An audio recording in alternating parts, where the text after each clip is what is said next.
Connection, opportunity, possibility. It's what we all want.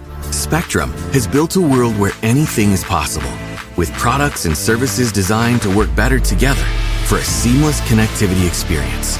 A connection to family and friends, a connection to education, and a connection to new opportunities. So there's no limit to how big we can dream.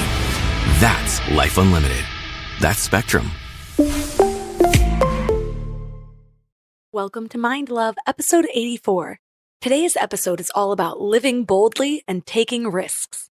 So often what we believe is stable. We believe in this kind of illusion of safety and security. The greatest risk is really not taking one, and that our perception of risk is really holding us back. It's really minimizing our ability to make powerful decisions.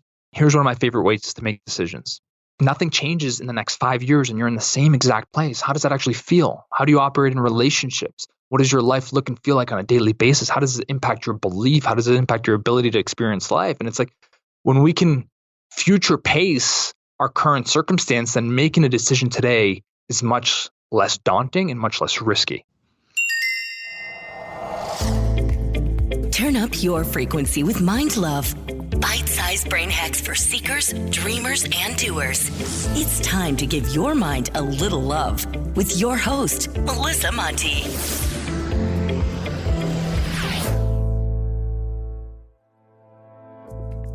If you haven't already, please hit the subscribe button. More subscribers means we grow the show faster, which means better guests and more value for you. Plus, everyone could use a little more mind love. Hi, friends and wild women. Today we're talking about living boldly and taking risks and big leaps. Funny enough, my very first episode of Mind Love is called Taking Big Leaps, so this feels like a topic that I have been waiting to hone in on. Throughout my life, I've had a lot of contradicting beliefs about taking risks and being bold. There have been times that I've prided myself on those things. Actually, most of my life, I've prided myself on those things. But then there was a time where I thought, wait, maybe all of that was a sign of immaturity. Maybe I need to plan and be a little bit more calculated. But then think about it. On one hand, when you think of taking risks in investing, you know that the higher the risk your investment portfolio, the more you can gain, but also the more you can lose. So here's what I've realized. For me, making bold moves means carving my own path. Without bold and risky moves, I'm usually playing by somebody else's rules. I'm following the path that they've already laid out for me, so all I have to do is keep moving and it feels safe. And there's nothing wrong with that. That can be great for a lot of people. It was great for my parents. Take my stepdad, for example. He became a police officer at age 18 and worked his way up to a very early but a very secure retirement. He still gets 100% of his paycheck. That is pretty awesome when you think about how often he's golfing and getting paid. But what happens if none of those options that other people have laid out make you happy? Or what happens if you're 5 or 10 years into your job and just the idea of one more day makes your stomach sink? And you start to think, maybe if I just get in a little car accident, I won't have to go to work for a week. That thought is a red freaking flag. Or what if you've just always had this dull, aching pull that you're destined for something greater? These thoughts and feelings and urges might be a sign that you should be taking bigger, bolder moves. And here's the thing. We are living in a time of transition. Right now, we can create things easier than has ever been possible in the history of our planet. Things that spread globally even. If just the thought of that idea scares you, you might be a paved path type of person. But if that excites you and gets your juices flowing, you might want to become more comfortable with taking risks. And the good news is, just like with anything else, your willingness to take a leap has a lot to do with your current habits. And you can actually do stuff to be more comfortable with stepping outside of your comfort zone. And that's what we're diving into today. 3 key things we will learn are to redefine risk, how to know if the risk is worth taking, and how to build momentum with bigger, bolder moves. Before we dive in, I want to make sure you know about the Morning Mind Love. It's the easiest way to start each day with a little reminder about how magical you really are. I get messages from people every single day about how the morning mind love is their favorite way to start the day, or that the message that just came through is exactly what they needed to hear. Just visit mindlove.com and sign up right there on the homepage. You'll get some amazing free gifts when you do. You'll get a free guided affirmation meditation to align your subconscious with your highest self. And you'll get a really cool booklet of power lists so you can start getting clear on what you want and what really makes you happy. And it's all completely free. Just go to mindlove.com to sign up. Or if you're out and about, just text the word morning to 33777. That's morning to 33777. And now let's welcome Tommy Baker to the show. Melissa, thank you so much for having me on. So we are talking about taking big leaps in our life today. So it feels fitting to ask, what was that moment or turning point for you where you had to make a choice that changed everything? Yeah, I love that. And I believe we have these, what I call inflection points in life where we know something needs to change and we get a hit of intuition or a breakthrough and insight. And there's like a fork in the road moment. And one path leads to a radically different life. And the other path is when we give into fear and our comfort zones, or we talk ourselves into saying like, it's not the right time, or I could never do that, or we get stuck in the how. So for me, one of those was when I had built a business. It was the start of my entrepreneurial career, and I had built it in the physical training space, in the fitness space, and we were successful. But my purpose and my deep-rooted interests had changed throughout that time. But I found myself with a staff of 12 people. We had multiple locations. We were growing, but something was missing inside of me. And I had to get very honest with myself because I could have kept going. I could have talked myself into it. So one of those moments I was in New York City. It was New Year's Eve, and I just lost it. I was eating dinner. I just started walking outside, and I had one of those life moments where I got super emotional, and I got clear that I'm on the wrong path. And I asked myself a simple question. If I wake up 5 years down the line and I stay on this path, how does it feel? How do I live my day-to-day? And I didn't like the answer. And that's when I had to get honest and start a transformation. In that circumstance, I basically uprooted several parts of my life. But without that, there's no way I would be right here, right now. When we feel that pull, it's interesting because I had a similar thing happen to me. And this is a story that I've told on my podcast a few different times, but there was a moment for me where I thought, well, I want to go do my own thing. So my husband and I sold all of our stuff. We started road tripping Europe, and I was like, I'm going to be a travel blogger. And it started to work because I have a marketing background. So I started getting free travel pretty early, and it looked like it was going to be successful. But there was a moment when I realized when I'm traveling, when I'm in these awe-inspiring places on the top of a mountain, for me, the last thing I want to do is be making sure I get the right photo and posting a live video. Those are the moments that is my escape. So I had to then dial it back and rethink. And what I realized is that sometimes we have so much visibility on the leaps that everyone else is taking that it's easy to get swept up in what everyone else expects their passion to be, or that might be somebody else's passion because we're able to see it all on Instagram. So how do you know if the pull is the right one for you, or is it just basically trial and error? Yeah, I love that. And that's such a great point because you're right. We can look at somebody else through a very limited lens and be like, that's what I want. And really, we got to be willing to, one, create a space where we can really listen to what we want. And we got to be disconnected. For me, I got to be disconnected to do that. So just if I backtrack from that story on New Year's Eve when I made the decision, I had spent a lot of time in solitude in float tanks, sensory deprivation, sort of these tanks that you go in for an hour. It's like meditation on steroids. And that's when I started to get that signal that I needed a change, that something had to shift. And because I had created the container, my intuition was very, very, very, very, very clear. So that's how we have to tackle this. One, create the space. Two, allow whatever comes up to come up. We can't logically or rationalize it in the moment because it's not going to make sense. And for me, to leave a business that was working and 12 employees, and I had just signed a lease, and the lease totaled about $500,000 over 5 years, it didn't make any sense. And that's the point. But again, just like your question, we have to make sure it's for us by tapping into our intuition, creating the space, and really just noticing what keeps coming up and what patterns keep evolving and coming up over time. I love that. I have been really doing a deep dive in my own message lately after so many interviews, 80 plus interviews. And what I'm realizing that's really pulling on me lately is understanding that for me, everything has gone back to the relationship with myself. And without that, it's hard to understand your own inner voice. You don't know your language yet. You don't know what is your negative self-talk that is just going to be there anyways, and what you need to override it with, or even your passions that you need to pursue. So I love that you came back, you stepped back from the noise and got into the quietest place you can go, a sensory deprivation tank. Absolutely. And I always say you won't find clarity in the chaos and you won't find clarity in the noise. And so we have to be willing to disconnect, to unplug, whatever that looks like. For some people, it might be nature. For some people, it might be doing something you love or some type of creative work, or could be a conversation with somebody, but like in a deep space. But we have to be willing to go there. And sometimes that can be uncomfortable. But on the other side of that is a powerful clarity, is a gift. Right. I remember when I was trying to find my own life purpose or passion.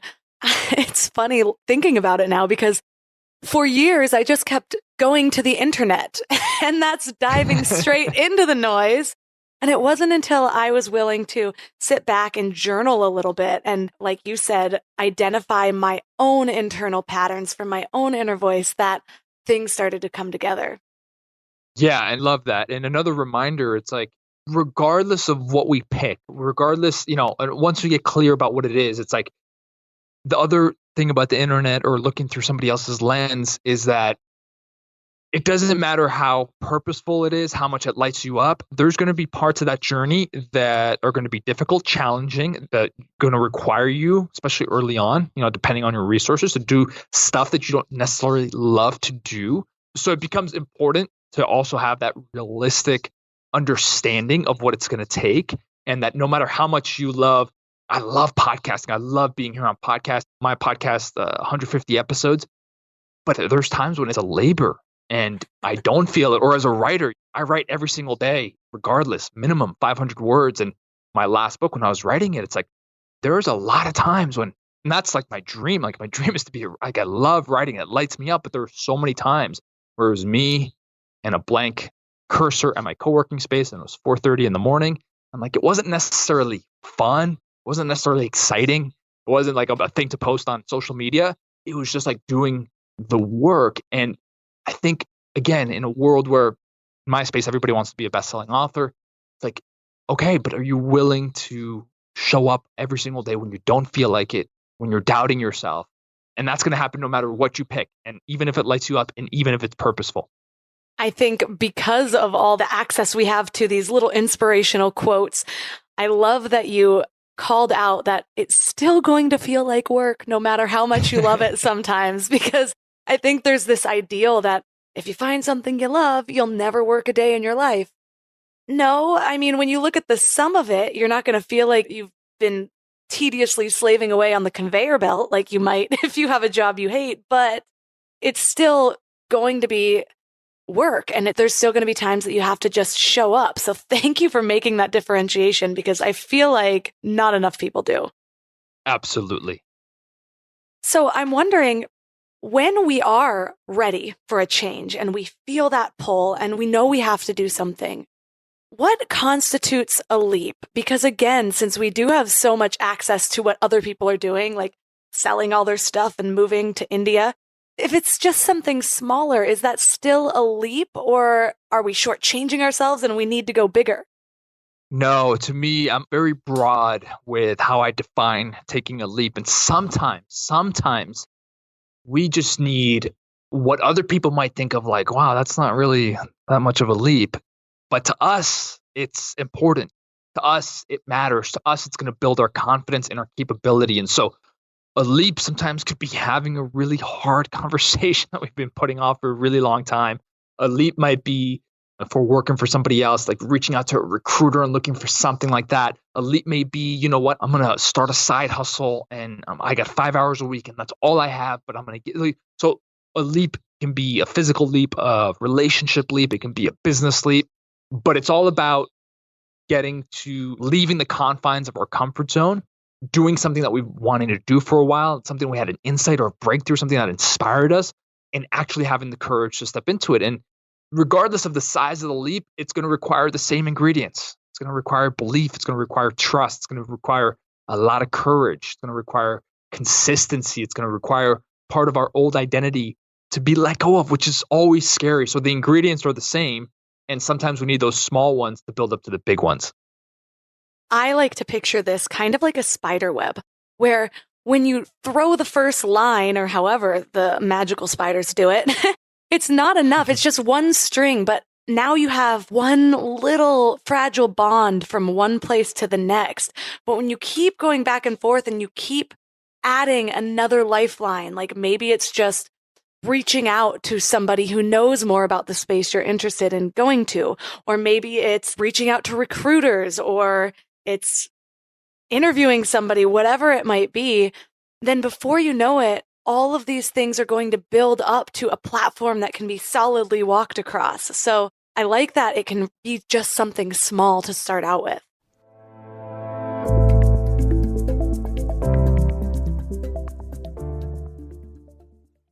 Before we go deep today, I want to give you a little gift, and I want to give it to you every single day. It's called the Morning Mind Love. I know how life can be. You're all fired up after an inspiring episode, and then a new day or a new challenge comes at you, and it's just hard to keep up that energy. Well, the Morning Mind Love is kind of like an oracle from your higher self to help you start each day with a positive focus. Plus, when you sign up, you get 2 free gifts, a 30-minute binaural meditation and 30 days of journaling prompts to help you remember who you truly are. And it's all completely free. So join over 9,000 people and go to mindlove.com to sign up, or text the word morning to 33777. You know what's crazy? After all these years of hosting Mind Love and talking to some of the world's leading experts, one of the biggest eye-openers for me has been just how much our gut affects, well, everything. When my gut feels good, my mind feels clear, my intuition is stronger, and I just feel more balanced. And that's why I'm excited about Zoe, a science-backed nutrition company that is totally changing how we understand our gut health. They've created the most scientifically advanced at-home gut test and built the world's largest microbiome database. So when you get your results, you're not getting generic advice. You're getting insights about your body that other companies just don't have the data to provide. There's also just so much misleading health information out there. Food companies even pay influencers to promote ultra-processed foods as healthy. And that's why I love that Zoe relies purely on science. Real science. The randomized controlled trial showed that participants were 4 times as likely to report better sleep and more energy, all thanks to the info from the largest microbiome database on the planet.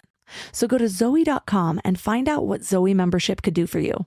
And because you listen to Mind Love, you can use the exclusive code MINDLOVE10 to get 10% off membership. As a Zoe member, you'll get an at-home test kit and personalized nutrition program to help you make smarter food choices that support your gut. That's Zoe.com. Use MindLove10 at checkout. Trust your gut. Trust Zoe.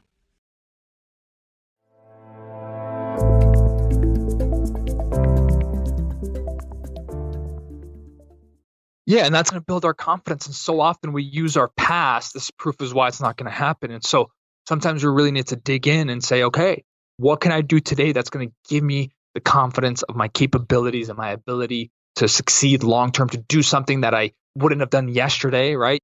I remember when I went to improv a few years ago, like that was hard for me. And I consider myself a communicator. I'm on stages like you and podcasts and video, but improv's a whole different game. And so for me, that was 4 hours. That was like, it was uncomfortable. But on the other side, I was like, man, that was incredible. I felt so present. I let go of my thinking mind. I learned stuff about how to be in the moment and access comedy and humor. And so small things, leaving our comfort zone, putting in some repetition, that's what's going to build the confidence for the bigger stuff.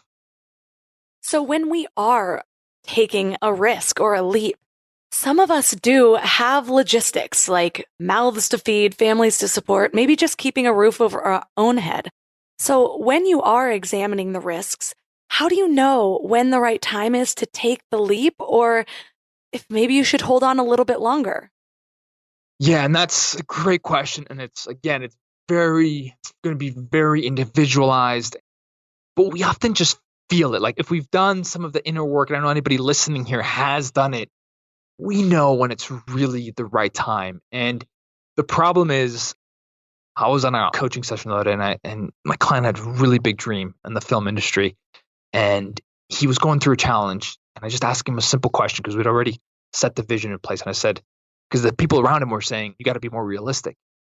I asked him, are you going to do what's realistic, or are you going to do what's required to bring the vision to life? And so, yes, circumstances matter. Yes, the leap is not about making erratic, crazy decisions, but also fear can talk us into staying or being anchored into something that really isn't for us. And so often when we have breakthrough over something that we want to do, something we want to create, something we want to launch, an environment that we want to go to, in that moment, we have 100% certainty and clarity around it, like from an emotional state component in that moment. But then time passes, a couple days pass, nothing has happened, a week passes, and we start to talk ourselves out of it. And we say things like, yeah, the bills that we have to pay, or how the market is saturated, or how there's too many options, or we have to research, or men, they love doing spreadsheet analysis and stuff like that. It's like, and then we start to lose it. And then 6 months later, somebody asks us, hey, what happened with that thing you were talking about? And we're like, oh, I moved on from that. Like we don't even acknowledge it anymore. And in the moment, it was so important for us. So yes, you're examining where you're at is crucial, but also when we feel like it's time, like that's the time to act. And sometimes there's not going to be a safety net, and we just have to trust, and we have to go.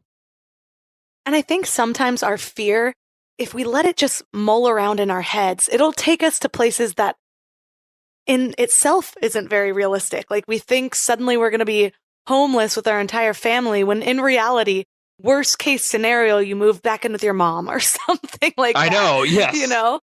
So it is kind of funny. I think it was Tim Ferriss uses the fear setting technique of just writing down the absolute worst. And it sounds so contradictory to what we do in the positive mindset space. You're like, why am I focusing on the worst thing that could happen right now? But sometimes it's just getting it on paper to show you that these worst things probably aren't even feasible. The actual worst thing might be a step up from that. So what's worse, my friend put it in the most beautiful way, my friend Anita, something about it became easier to go for the mystery than live in the misery, or something like that. Ooh, love that. Love that. And that's what we're here for. We're here for the unknown. We're here to step into the unknown. And what you said is so true. We so often look at the unknown from a lens of worst case scenarios, the unknown from a lens of how scary it is and how frightening it is. And it's like, I've conditioned myself. Now look at the unknown as a place where anything is possible. What you said about worst case scenarios is so, so true. And often, even if we put ourselves out there, even if we go all in on something and we don't get the quote unquote result that we had imagined, just because of that courage, just because of leaving our comfort zone, doors start to open that we didn't see prior, that weren't available prior, because we weren't actually putting ourselves out there. And so often people will put themselves out there and they'll actually get something better or a variation that they didn't even see coming, let alone like get a worst case scenario. So I love getting it out of our head and onto paper. So it's not owning us anymore. We can take a moment and say, like, objectively, okay, what is the worst case scenario? But then start to reframe our relationship with the unknown. Like I said, I used to be the vice president of a startup, and there were years prior that I did take a leap and I worked for myself, and then I couldn't really do freelance anymore because at the time I was way too interested in partying. And so then I ended up working for somebody else because it seemed more stable. And it's so interesting when I look back, because that company ended up shutting down. So I started my own thing, and then I started to doubt myself and worked for somebody else again and put a bunch into it of time, energy. And then I realized I was so unhappy I had to leave, and I was starting completely over. And just yesterday, I was thinking about what I've built so far with Mind Love. And yes, it's been a sacrifice, and there have been times of struggle, and I wasn't making as much money in the beginning and all of this stuff, but I had so much gratitude for the foundation I have, because even if I completely went a new direction, I still have a foundation with what I've built. And the other things that I thought were the stable route left me with nothing in the end. Exactly. And so often what we believe is stable, we trade, we do, I think Seth Godin calls it like a Faustian bargain where we believe in this kind of illusion of safety and security. So often I've heard of stories of people like who were employed for 5, 7, 10 years, and they were doing this trade-off, their fulfillment, their inner drive, their passion, all the things that they used to love to do or their ways to value in the marketplace. And they traded it for a paycheck. And it's like, we've all done that.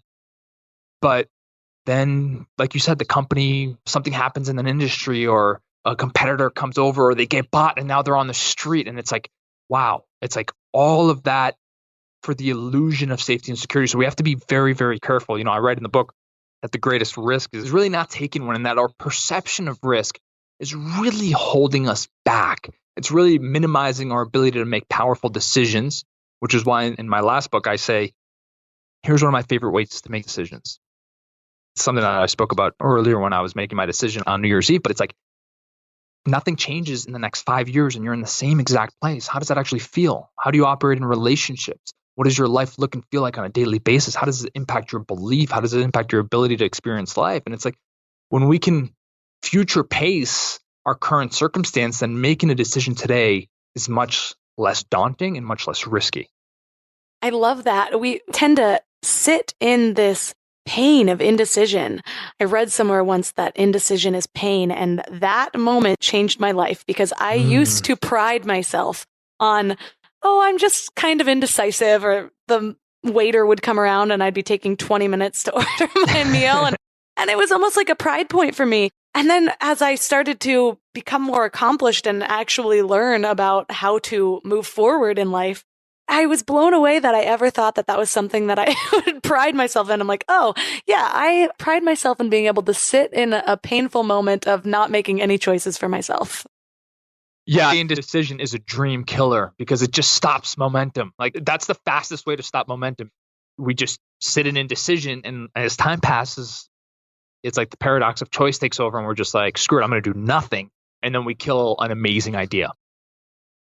Right. And even some of those decisions that we have to make, it doesn't have to be this huge thing like, okay, I'm starting my company today. It could be I'm doing a little bit of research today, or I am making 3 phone calls today. And before you know it, when a year has passed, then you have built that company without having to do this huge thing that seemed so out of reach. Yeah, and I don't like those. I'm writing a book. You see on social media, like, today I'm started writing my book. These big, bold declarations, because they can seem so daunting. They can seem so far away that we don't chunk them down the way that they need to be chunked down. And so what I always advise people is like, yeah, of course, set the vision for the leap or the bold decision, whatever it is. We have to have visions. Those are super important. But where people get lost in the vision, it's like we got the mountaintop all the way over there. I'm all the way over here. Our focus immediately goes to how much space and time and distance is from where we are today to where we want to go. So I like to go all the way back, just kind of like you said, and bring it down to right here on this Thursday. What is one thing that I can do quantifiably, measurably in regards to that vision? And just like you said, it might be filing an LLC. It might be getting a domain. It might be what seems like the smallest, simplest thing, but we do that. And tomorrow we wake up and we do the same exact thing. That's what creates momentum. And then now we can say, you know what? I've got 2 weeks of momentum. I'm going to celebrate some of those wins. So I'm actually going to honor myself and my capabilities, not think about where I'm falling short. And then that just builds on itself. And like momentum is either our greatest ally and this great force that just pushes us forward, or when we don't have it, we wonder if we're ever going to get it back.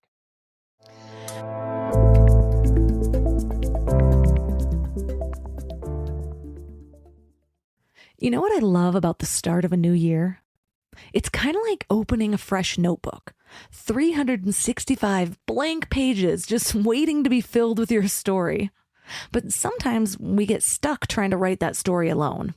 Maybe there's a chapter you've been wanting to revise, or maybe you're just ready for a whole new plot twist in 2025. But here's what I've learned from my own journey with therapy. It's kind of like having an editorial partner for your life story. someone who helps you see the patterns that you might have missed, who gives you the tools to write stronger chapters ahead. And that's why I'm so excited about BetterHelp. They've made therapy accessible and easy, serving over 5 million people worldwide. With over 30,000 credentialed therapists, each with different specialties, you can find someone who really gets your unique story. But what I love is how flexible it is. Everything is online, and you can easily switch therapists anytime at no extra cost until you find the perfect fit. And it's not just for people that are dealing with major challenges. Therapy can help anyone become the best version of themselves. So write your story with BetterHelp. Visit betterhelp.com/mindlove today to get 10% off your first month. That's BetterHelp, HELP.com/mindlove. We're all searching for something better in life, right? Better habits, better mindset, better relationships. But when it comes to hiring, searching isn't always the best approach. Instead of searching, why not match? That's where Indeed comes in. If you need to hire, you need Indeed. It's your go-to matching and hiring platform with over 350 million global monthly visitors. Their matching engine helps you find quality candidates fast. And I mean really fast. Did you know that in the minute I've been talking to you, 23 hires were made on Indeed worldwide? That's what I love about Indeed. It's like having a mindful hiring assistant. Instead of getting overwhelmed by endless resumes, you can schedule, screen, and message candidates all in one place. The platform actually learns your preferences, so the more you use it, the better it gets at finding people who align with your vision. And get this, 93% of employers agree that Indeed delivers the highest quality matches compared to other job sites. That's why more than 3.5 million businesses worldwide use Indeed to hire great talent fast. I just love that it keeps all of my hiring processes organized. I can do everything right there instead of having spreadsheets and notes and video call links. And listeners of the show will get a $75 sponsored job credit to get your jobs more visibility at Indeed.com/mindlove. Just go to Indeed.com/mindlove right now and support the show by saying that you heard about Indeed on this podcast. Indeed.com/mindlove. Terms and conditions apply. Need to hire? You need Indeed.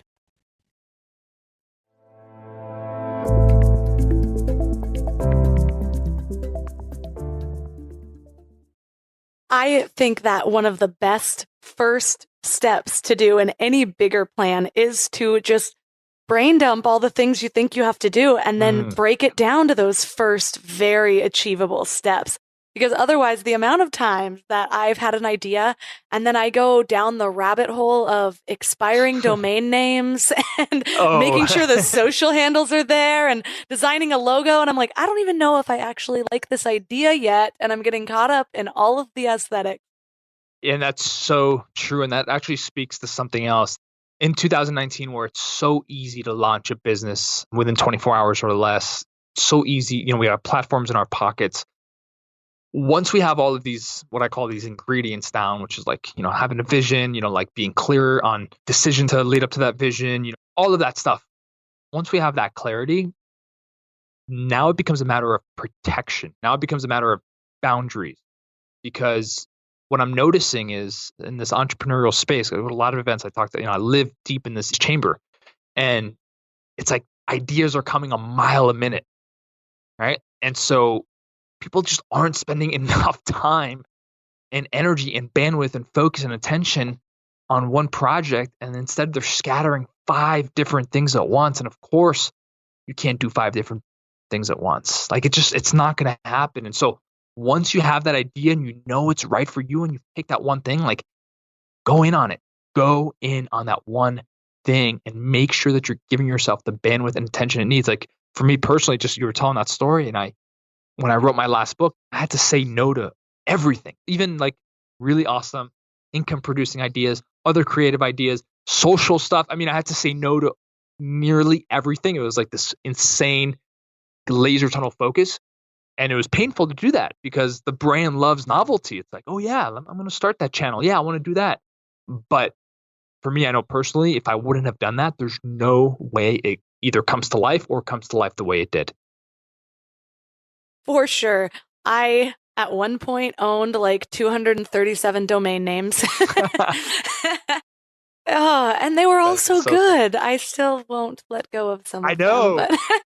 But as I become further into Mind Love, though, I'm actually getting way better at not renewing all of these domains because I'm starting to see what my bigger picture is. But that has taken living into this one thing so much that it's allowing me to see what things could work alongside of it instead of just distracting me. And as you said, diverting your attention in 5 different ways where you're only giving 20% to each thing.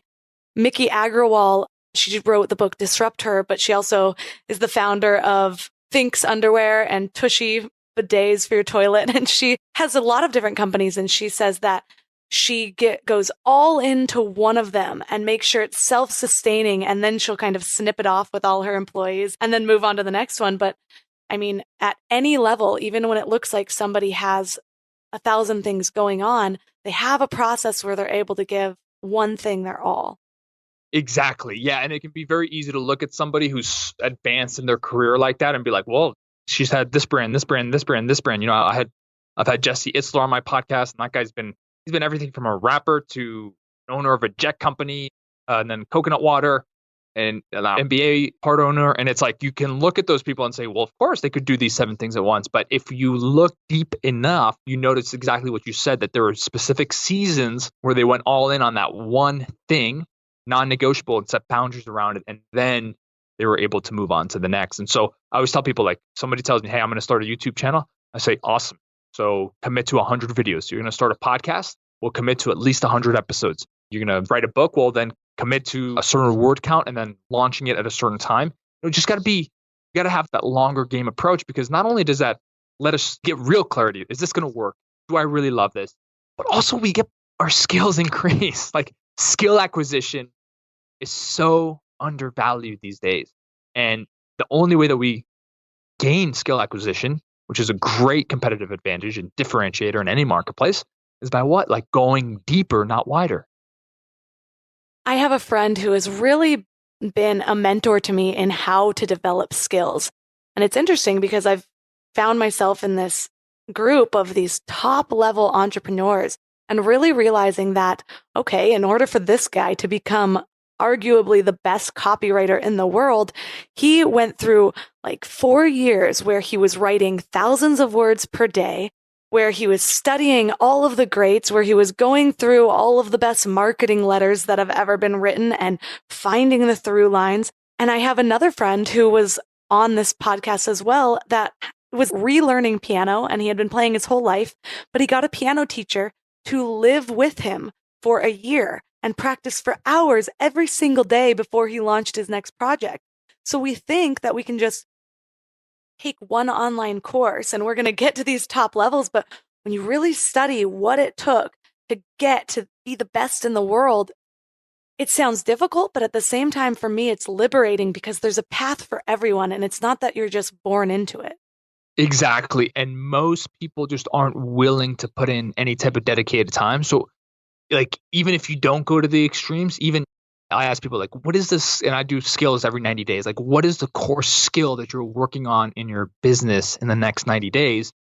And most people can't identify that. So that would be number one. And then number two, once we have that, where specifically can you show me that you're dedicating time, attention, and energy towards that skill? And so for me and my clients, it's like, I want to see that on the calendar twice a week, a couple hour blocks twice a week, to make sure that we're actually giving that skill attention.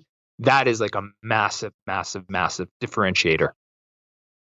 That is great. I do think that we get so caught up in the tasks that we're not really thinking about what we are learning or what we're developing in ourselves as much as we're just looking at what we're developing outside of ourselves. So to bring those two things together and see, okay, this is what I want to create, but this is what I want to master while I do it, is amazing.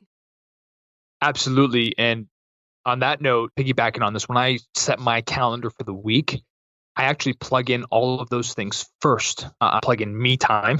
I plug in my morning routine. I plug in my afternoon white space. I plug in my learning. I plug in my relationship, my date nights. So when I look at the calendar, even before any client work, any podcast, any book work, any launch stuff, it's already full of all my priorities, like my actual personal priorities. So then I can stack in the business priorities. And I think it's so easy in an ambitious world. It's like we often we'll put everything external on our plate, and then we leave the scraps for ourselves, for our self-care, for our connection, for our relationships. And I think there's a better way when we flip that script and we put ourselves first and then build our business and our life around that to support that so we can show up as our most powerful, most connected selves. And that's a great point, because when you watch things like Shark Tank, you hear that investors are rarely investing in the actual business as much as they are investing in the person. And so if other people, the top level people that are going to be funding specific dreams, are even realizing the importance of the person over the business, then we should be doing that in our own lives as well, because the business can come and go. There's ebbs and tides in the market, in trends, but what we create and develop in ourselves through that process is something that we get to take with us in the long run. Yeah. And if we put ourselves last, we're not serving our clients, we're not serving the marketplace, we're not serving the people around us. I mean, I know most people get into business for time autonomy, for freedom, for impact, for schedule freedom, for all of that stuff. And it's like, when we get that, when we start out, we can often get so scattered in doing everything except that. And so again, fueling ourselves at the highest capacity. I mean, for this podcast and the stuff that I have today, it started with me training my body today, meditating, doing a vision, journaling. I mean, it takes a lot of work, right? But I do it because I know that that's going to fuel me, and it's going to have me not only show up for myself, but for everything else that I do. And that is something that gets sacrificed when we're in this constantly on mode, hustle mode, 16 hours a day mode, constantly distracted mode. We just don't get that time for ourselves. So through this process, while you're creating something, we make it a point to go inward as much as possible. But what about the gap between taking the leap and having the idea for the leap? Because like you said, there are so many ideas out there. There's amazing ideas. One person could have 100 amazing ideas. So do you have any good processes for the questions that you ask yourself or the inner work that should be done to make sure that the leap you're doing is one that's going to be ultimately fulfilling to you? Yeah, and you said the right word there, which is fulfilling. And that has to be the litmus test for any decision. And so often, and we can take leaps for the wrong reasons. We can take a leap just for cash. We can take a leap just for more money. And that leap, it's not going to work out well because we're not doing it from a place of deep fulfillment. So that's number one. Like and people are so afraid. And when I say people, it's like I always include myself, but we're so afraid of doing the thing that fulfills us the most. It's so crazy. Like it doesn't make any sense. So that's where I would start. And then I would, for me, use the power of visualization of like, okay, so another tool that I use is I take myself 10 years down the line. So 10 years down the line, and I have a meeting with my future self. And the future self who has accomplished everything that I want to create. And I get to seek counsel from this person, which is me. I know it can sound a little odd, but I can future pace and say, okay, what would they do in this situation? Out of all of these options, which did they end up picking? Which one was the one that led him to experiencing the feelings that they're experiencing right now and the achievements right now? And so when we reverse engineer that, the decision becomes pretty obvious. I mean, we know the one that's really pulling at our heartstrings, the one that's really connected deep within us. And what you said earlier in terms of a brain dump, that can help. Like for people who are more on the logical side and want to release stuff on a paper, that can help. But ultimately, doing the inner work, getting clear, doing a visualization, and then it's time to just protect that and delete some of the stuff off our plate and be willing to live in a state of duality where it's like we're going to be very excited, we're going to be very passionate, we're going to have that novelty effect. It's going to be really, really high early on. But we're also going to have a good amount of fear. We're going to have a good amount of doubt. We're going to have days and moments of uncertainty. I was coaching a group the other day, and it was so funny because every single person was experiencing uncertainty and doubt. We started and we were going through, and I had this whole curriculum planned, and we just got rid of that because we had to address that. And the core message was, that's what you're supposed to feel when you're leaving your comfort zone. Let's reframe our relationship with fear, doubt, and uncertainty. and not see them as reasons why it's not going to come to life, why we're not capable, why we're in the wrong marketplace, and actually look at them as proof that we're doing something that's important to us, proof that we're doing something that's led from the heart, not the head, proof that we're actually putting ourselves out there in a world of big dreamers and ambitious people, but who don't have the courage to actually make it happen. I think that part of the reason that what will be most fulfilling to us also seems the most scary is because it's the most vulnerable choice that we can make. It's Yes. the choice that we make that involves so much self-expression. And so it's not just putting your idea out there, it's putting a piece of you out there. And the idea of you failing or being disliked or whatever is such a different idea than just this idea I had about launching couplesunderwear.com. Yeah, you just hit the nail on the head. That's the reason why it's so hard for us to express what we really want to ourselves and to others. You're spot on with that, because we can keep it conveniently tucked inside of us, where we just open it once every little while, but it's not going to be taken away. It's not going to be, the marketplace won't be able to see it. But the moment that it comes, we take it out of that and we put it out into the real world, then we're in a vulnerable state. And so I love that. Spot on. I had this moment the other day because I'm working on redoing my personal brand. And so I had all these thoughts of, well, what do I want it to symbolize? And in this process, I realized that I was also creating the self-image of what I'm about to live into.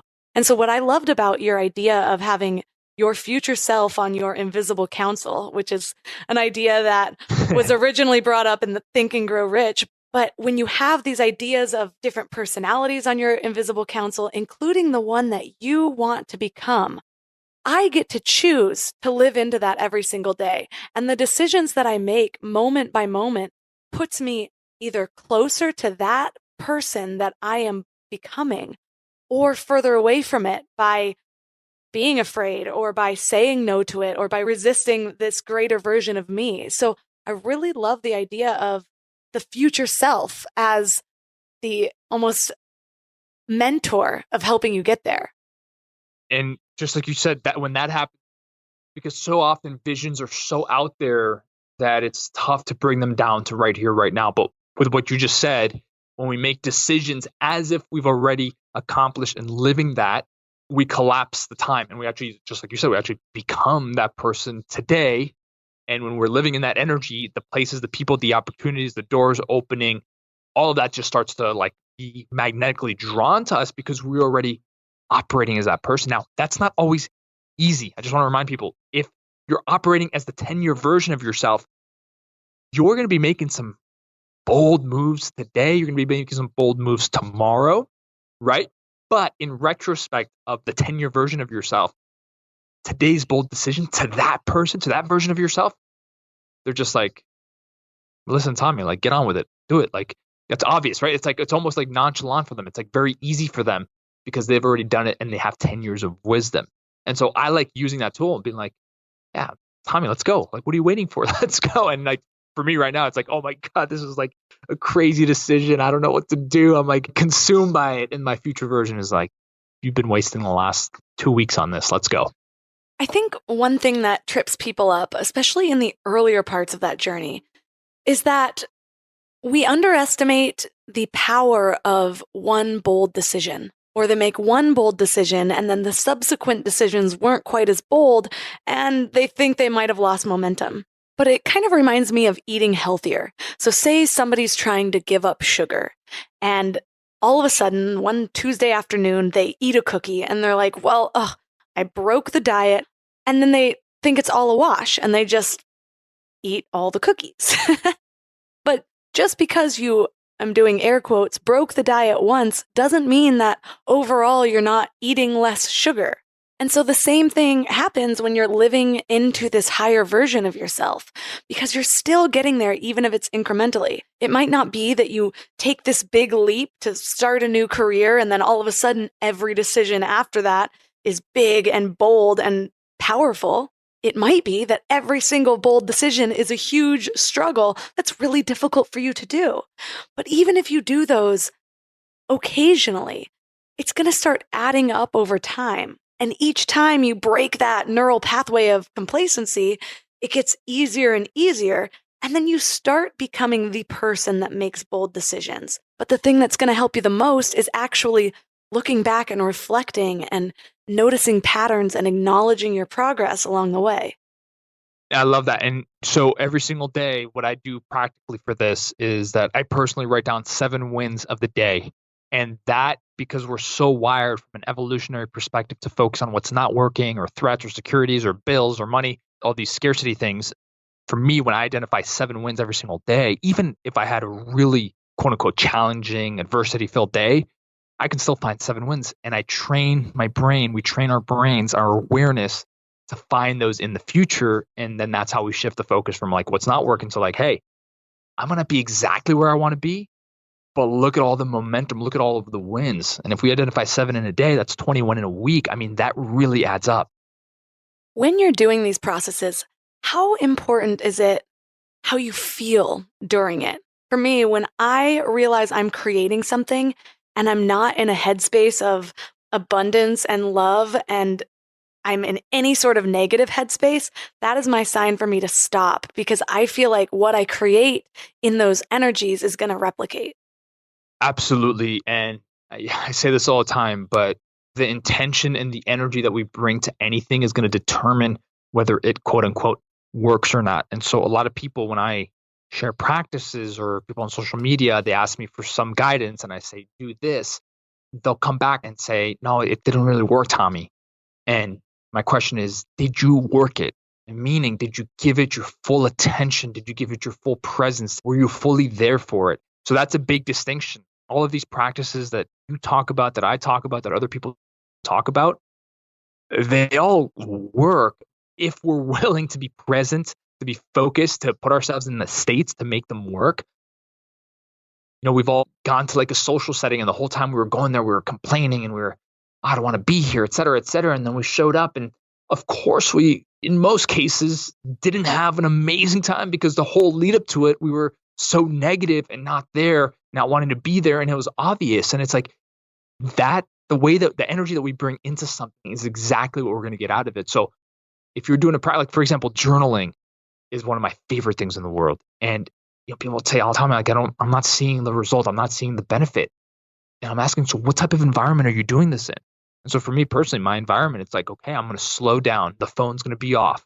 I'm going to put on some maybe relaxing binaural music, something that's going to just create the space, right? And I get it. It doesn't always have to be perfect. You can do this on a plane if you want, but it's about training ourselves to really pour in the right amount of energy and attention into these practices so we can reap the rewards on the other side. Through all of your leaps and bold decisions, have you discovered anything about yourself that you would have found surprising 20 years ago? Oh, I love that.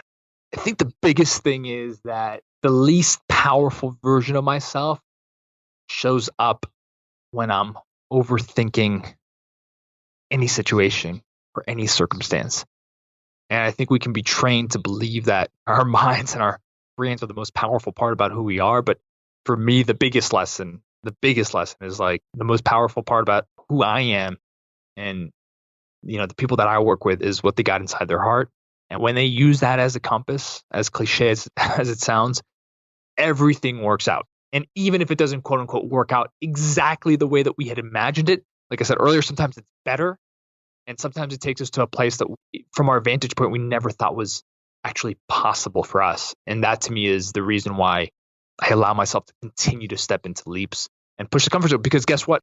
Every leap expands your capacity, expands your threshold for experiencing bolder leaps. And so it's not like one and done. It's not like you do 5 of them and you're done. To me, after that, it becomes my duty, almost my responsibility for myself and the people that I'm impacting to push a little bit further, not from a place of, you know, always doing more, but just almost looking at it like, wow, how much can I stretch what I think is possible for myself? When I do that, then I can become a breathing, living example for the people that I'm teaching, for the people that are listening to this podcast, read one of my books, et cetera, et cetera. Well, thank you so much for sharing all of your wisdom today and encouraging us to take bigger leaps. So for listeners who are resonating with you, where's the best place to connect with you online? Absolutely. Best place is resistaverageacademy.com. And we have a podcast as well. So if you resonate with this, you'll definitely dig those deep conversations that we have on there. What I'm noticing is the biggest challenge for people making big moves or making it a habit to make big moves is learning to overcome our overthinking brain. So we grow up learning to look at things with critical analysis. We weigh the pros and cons. We write lists with columns.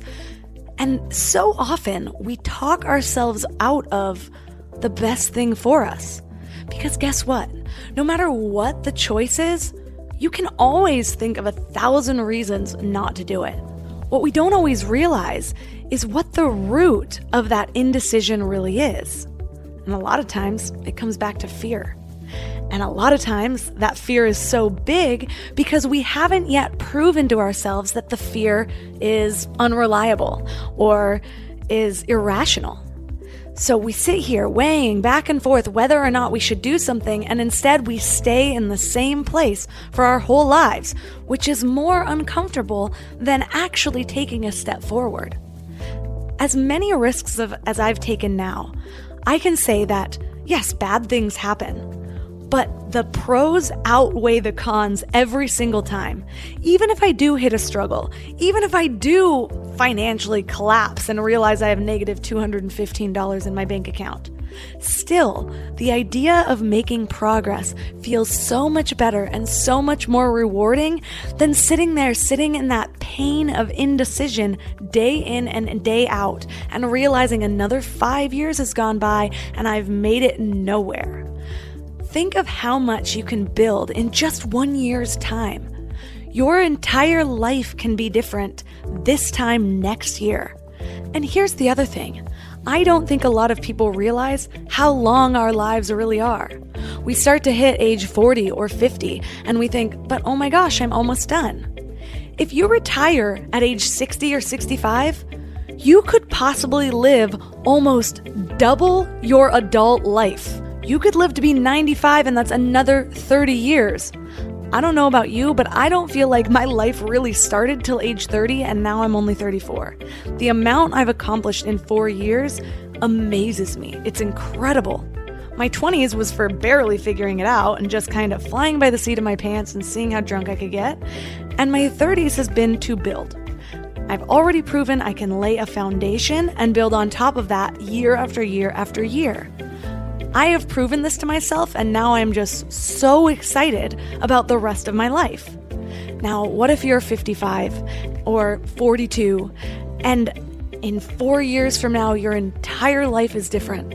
All of your dreams have a foundation, you're making money, and then you have the rest of your life ahead of you. Even in your 60s, that could be another 30 years. That is amazing. So don't just sit in your current shit. Step out of it. Believe in yourself. Trust the process. Trust the universe. Love and value yourself enough to live into your passions every single day. And then see how your life changes.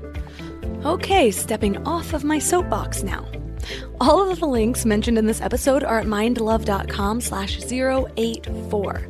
Please support our sponsors if any of them resonate with you. They are amazing, I vet them, and I personally love them all. If you're enjoying Mind Love, tell a friend, family member, or coworker about it, or just take a screenshot and post it on social. And don't forget to subscribe.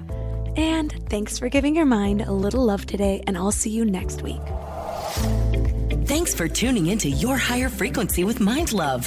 Head to mindlove.com for a free gift to keep your vibes up until next week.